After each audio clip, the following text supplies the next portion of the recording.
Hello Stellaris community, I'm Stephen Muray, the Game Director of Stellaris. Today I want to talk to you about some of the long-term plans the Custodian team has, as well as going over some of the Dev Diaries that we've had in the past few weeks. The Custodian team is celebrating their 100th Dev Diary since their initial announcement 2 years ago. To celebrate alongside them, I wanted to look back and see exactly what the Custodian team has accomplished in the past 2 years. The Custodians are a team of developers we've put together with the mandate to add new content to older DLCs, improve game performance, and improve AI, the user interface, and address quality of life concerns. They're also constantly fixing bugs and other issues in Stellaris.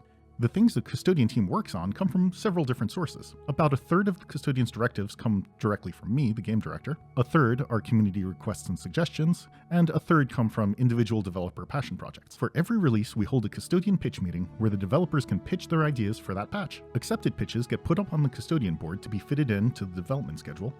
Rejected pitches are not necessarily thrown away.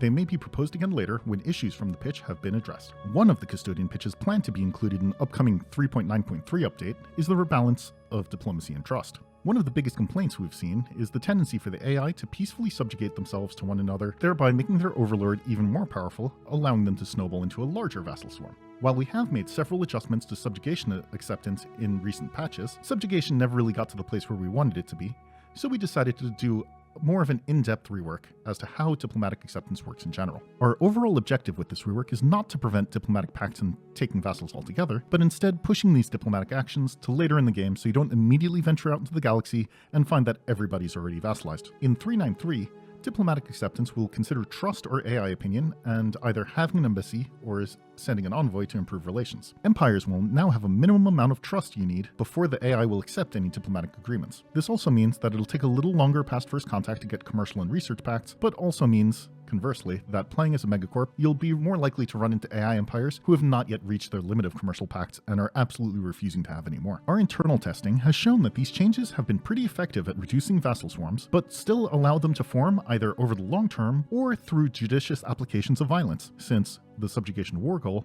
does not require trust.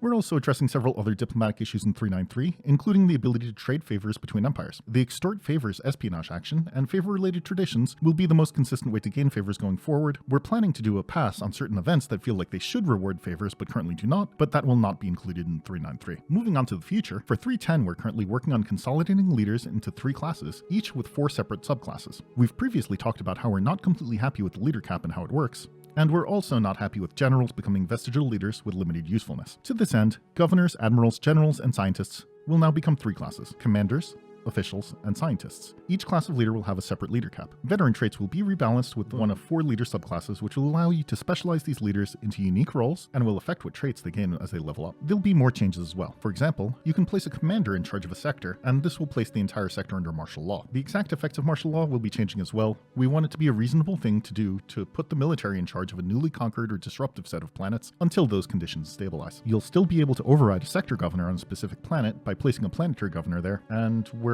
also doing a major rebalance of leader traits themselves, reintroducing some sector-wide traits to governors, which will be split by the new veteran subclasses. Sector governor traits do not apply to planets that have their sector governor overridden by a local planetary governor. As part of this, we've also taken a look at how the Empire Council mechanic has been working. Currently, we're planning on adding another base council position, the Minister of State, that will be available from the start of the game, alongside the Ministers of Research and Defense. The Minister of State will have effects on diplomacy, espionage, and first contact, and the Empire Council also now has a new legitimacy effect. This affects the progression speed of your council agendas based on how well represented your factions are on your Empire Council. Envoys will be changing as well. Where previously you would cram as many envoys as you could into the galactic community or your federation, now we will have you assigning a single administrative leader, ideally a delegate, to represent your interests there. Their level and traits will determine how effective at their job they are, and envoys will represent your Minister of State's reach, performing low-level functions like operating spy networks or improving or harming relations. We found that some of those tasks weren't worthy of a full-scale leader. That's not everything on the Custodian agenda. We're also working on a rework on how Empire agendas work, currently planned for no earlier than 3.11. The current design involves changing agenda effects to be more mechanically impactful on the game, and at the same time tying unlocking agendas to your Councilor ethics rather than your Empire ones. We believe that this will better differentiate Council agendas from edicts, since in the current version they're both very mechanically similar.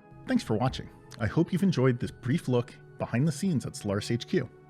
If there's anything you'd like to see in a future Custodian update, comment below. And don't forget to like and subscribe so you don't miss any official Stellaris content.